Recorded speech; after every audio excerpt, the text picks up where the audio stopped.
mind can be loud. Sometimes its murmurings feel like distant waves, background noise, only present when you notice them. And other times, spiral thoughts deepen into an ocean, pulling you beneath the surface and drowning out all other experience. When you're in your own head, you overthink, you self-scrutinize, you analyze every decision and action that you make.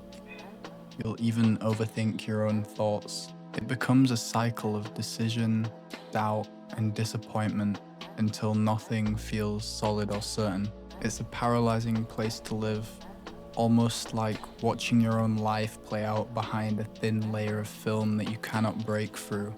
Spectating rather than living out life firsthand, you might find yourself slipping into your own head during stress, major decisions, boredom, or maybe you live there permanently, where every decision triggers a question, automatic and loud.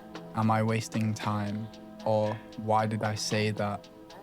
Or what if this bad thing happens in the future? These little internal conversations, repeated daily, quietly become the foundation of how you see yourself.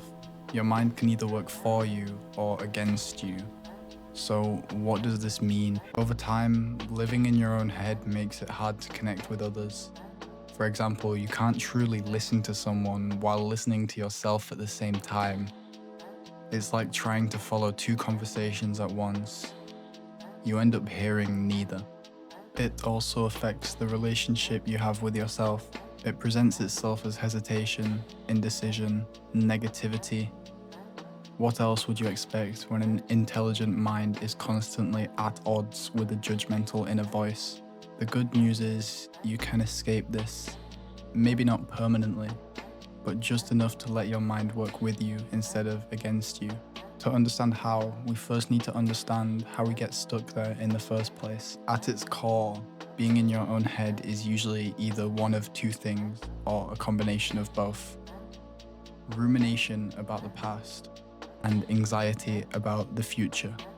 We carry past mistakes and we anticipate future problems, and we try to solve both of them now, in the present. It's a survival instinct, one that once kept us alive, but today it keeps us from peace. While the mind moves backwards and forwards in time, the present quietly passes us by. And that's why the present moment matters. It's often the only place where nothing is actually wrong. So how do you return to it? In Buddhist meditation, a large brass instrument called a gong is sometimes struck. A sudden, deep sound, and it's impossible to ignore. But its purpose isn't symbolism, it's interruption.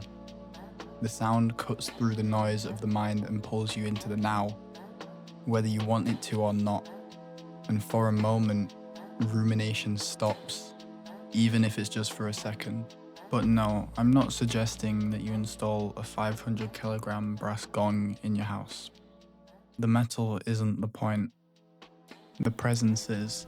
You can create your own version of the gong.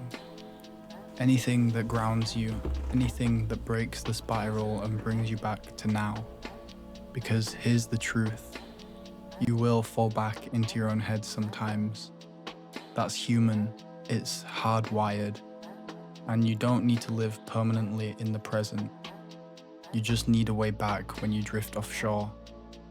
A phrase that you see every day, or a physical sensation, or a moment that reminds you when and where you are, or even a little YouTube video that you can come back and rewatch. No matter how deep you feel submerged, noticing that you've sunk and returning again and again builds a habit of existing here in the now instead of spectating your life from someplace else, outside of your own head, where the water is calmer.